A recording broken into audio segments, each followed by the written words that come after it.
योग कला क्या है? योग से हमें क्या लाभ है? योग क्या है? योग हमें क्यों करना चाहिए? योग साधना क्या है? योग कला क्या है? इस पर हमारी दृष्टि शेखर सर डालेंगे। आगे का कार्यक्रम शेखर सर।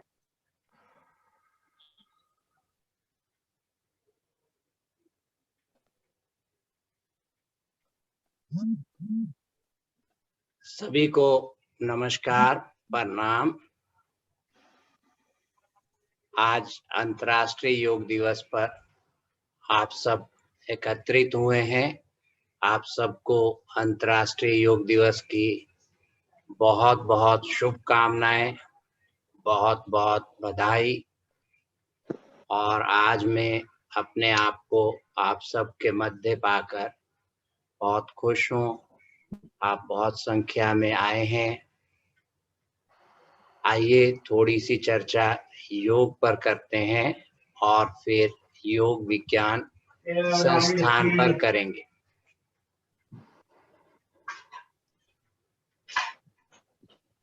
हम सब मानव एक ही चीज के लिए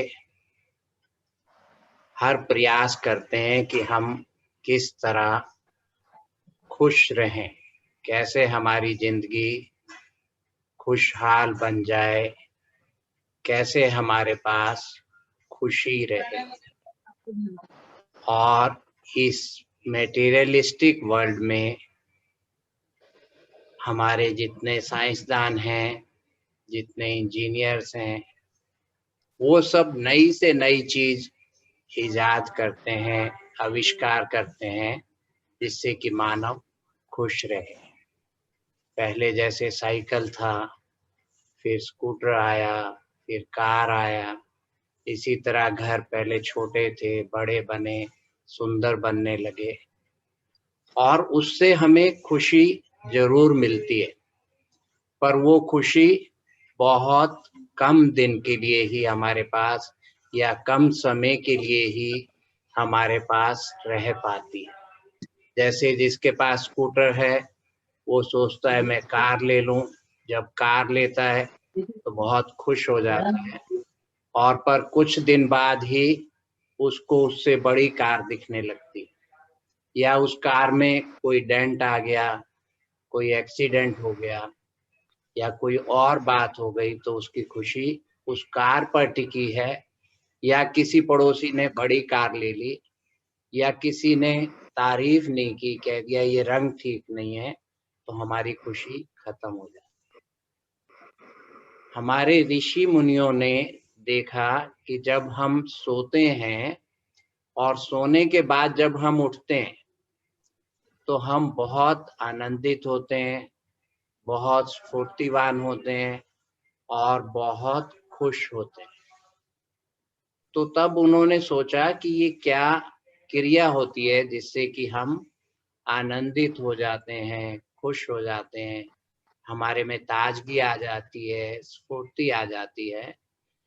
तब उन्हें पता लगा कि जब हम सोते हैं तो हमारा मन विषय विकार से दूर होकर अंतर्मुखी हो जाता है, और जब हमारा मन अंतर्मुखी होता है तो हमें बहुत अधिक खुशी मिलती है। इसी प्रिंसिपल को लेकर योग बनाया गया है कि मन को साध कर अंदर ले जाना और वो हमेशा अंदर रहे, और जब आपको जरूरत पड़े आप मन को प्रयास कर बाहर ले आएं और अपने कार्यकलाप करें और फिर मन स्वभाव से अंदर चला जाए। अगर ऐसी स्थिति हमारी आ जाती है तो ये ही सच्चा आनंद है और आप हमेशा आनंदित रह सकते हैं। कोई भी आपको कुछ भी कहेगा, आपको बुरा नहीं लगेगा, आपकी बहुत तारीफ होगी तो भी आपको बहुत खुशी नहीं मिलेगी। आप बहुत ज़्यादा एक्साइटेड नहीं होंगे और हर अवस्था में आप सम रहेंगे। तो योग को अंदर ले जाने के लिए हमारा योग विज्ञान संस्थान ने जगह-जगह पर हर बड़े पार्क में केंद्र खोले हुए हैं। आप उसमें सभी जाते हैं। आप याद करें, जब कुछ दिन पहले आपने जॉइन किया था, कुछ साल पहले जब जॉइन किया था, तो आप शुरू में गए थे, आपका मन रोज जाने में नहीं लगता था, आप जबरदस्ती वहाँ जाते थे और कुछ दिन जाते-जाते जब आपने आसन किए, आप में फ्लेक्सिबिलिटी आई आसन करने में, और जब आप आसन में रुकने लगे, तो मन थोड़ा-थोड़ा आसन में अंदर जाने लगा और आपको आनंद आने लगा। जिसकी यहाँ तक स्थिति से जुड़ा रहता है, फिर वो कंटिन्यूइंगली जाने लगता है। फिर आप प्राणायाम करने लगे। शिक्षक ने बोला आपको कि आप अपने श्वासों को देखें, आप अपने शरीर को देखें। फिर आपको धीरे-धीरे आपकी रीढ़ दिखाई गई कि आप प्राणायाम करते-करते अपनी रीढ़ को देखें, और रीढ़ देखते-देखते फिर आपको आपके चक्रों के बारे में बताया गया कि आप रीढ़ देखते-देखते अपने मूलाधार से लेकर आज्ञा चक्र तक एक-एक चक्रों को देखें। और जब हमने, आप में से बहुतों को अनुभव हुआ होगा कि जब हम अपने चक्रों को देखते हैं, तो हमारा मन स्वतः ही अंतर्मुखी हो जाता है। बहुत सारे प्राणायाम में हमें कैवल्य कुंभक की स्थिति प्राप्त होती है, और उस स्थिति में हमारा मन अंतर्मुखी हो जाता है। और कुछ दिन बाद ऐसा अभ्यास करते-करते अपने आप स्वभाव से ही मन अंदर रहने लगता है और हम हमेशा आनंदित रहते हैं। किसी दुनिया के किसी सुख-दुःख का, किसी के कुछ कहने सुनने का हम पर कोई प्रभाव नहीं आता है और हमारा जीवन सक्सेसफुल हो जाता है और हम आनंद की स्थिति में रहते हैं। तो आप सभी से भी यही मेरी हाथ जोड़कर प्रार्थना है कि आप सभी नित्य योग साधना के लिए आएं।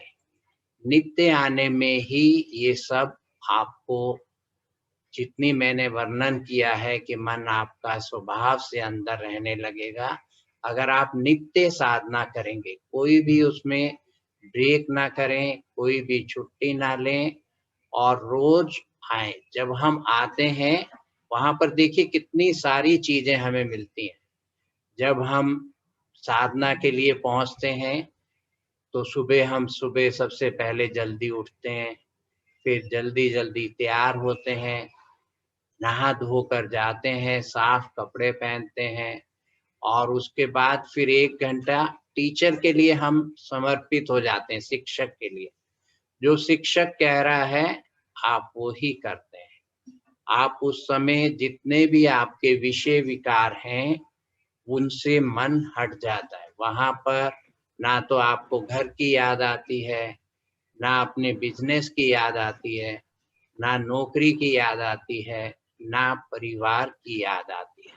आप वो 1 घंटा अपने मन को साधने में लग जाते हैं और ऐसे धीरे-धीरे करते हुए आपको डिटैचमेंट भी आ जाता है। इन सब चीज़ों से धीरे-धीरे आपको डिटैचमेंट आने लगता है और आप निष्काम कार्य की तरफ बढ़ जाते हैं।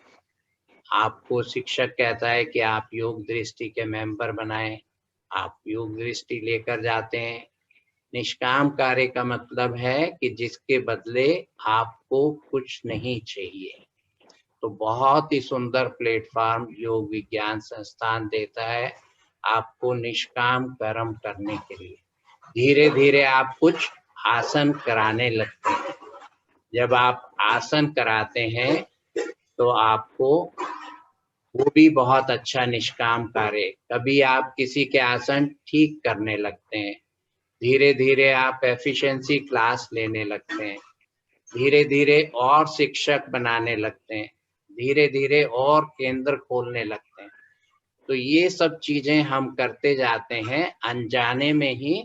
और जो गीता का मेन हमारा उद्देश्य है, या योग विज्ञान संस्थान का भी वही उद्देश्य है कि आप मानव कल्याण की तरफ बढ़ें, निष्काम कार्यों की तरफ बढ़ें।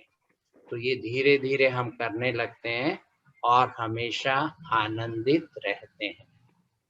इसके साथ जब हम इस पथ पर चलते हैं तो एक बहुत बड़ा दोष आ जाता है कि हम में अहंकार आने लगता है।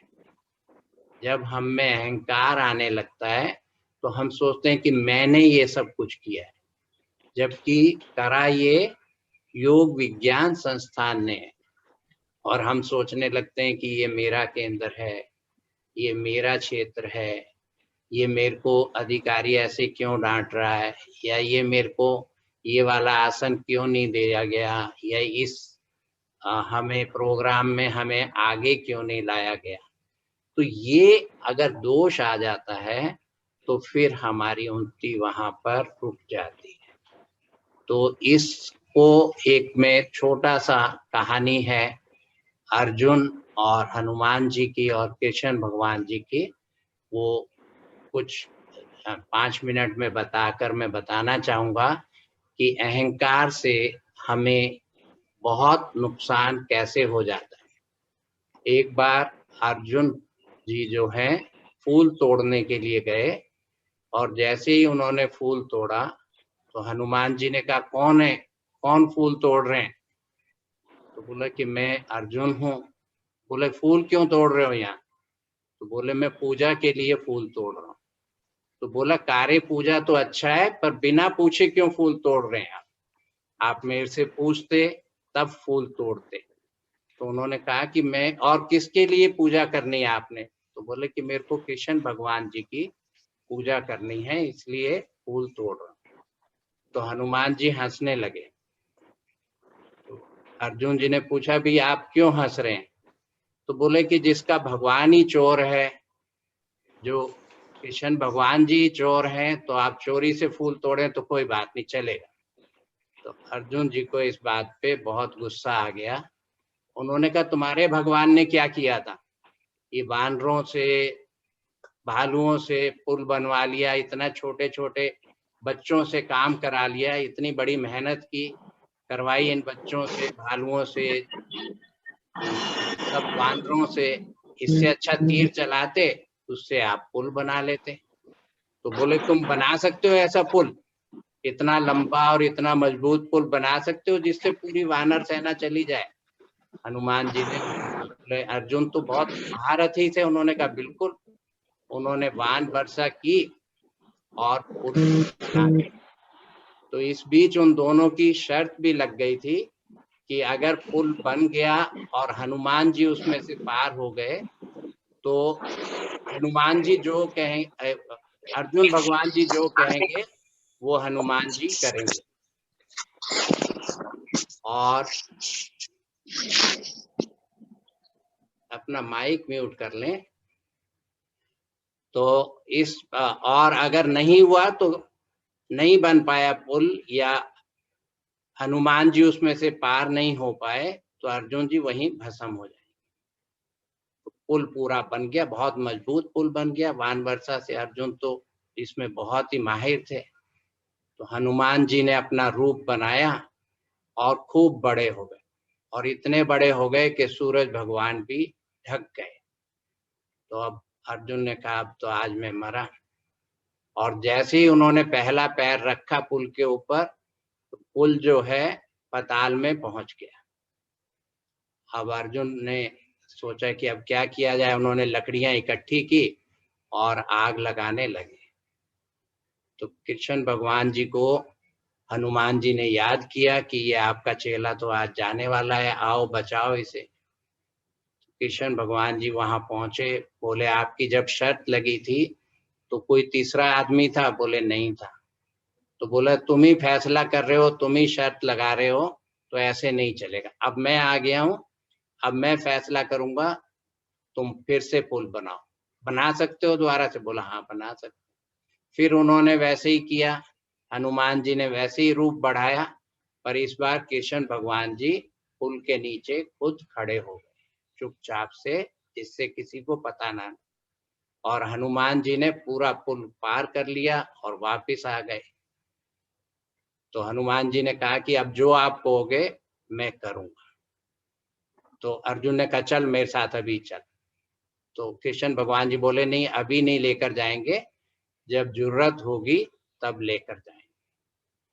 तो जब महाभारत की लड़ाई हुई तो उसमें उन्होंने हनुमान जी को लाए और उसको अपने ध्वजा पर, रथ के ध्वजा के ऊपर उनको बिठा दिया। अब जब कर्ण तीर चलाते थे तो अर्जुन का रथ बिल्कुल भी नहीं हिलता था, और जब अर्जुन तीर चलाते थे तो कर्ण का रथ 5-5, 10-10 मीटर पीछे उड़ जाता था।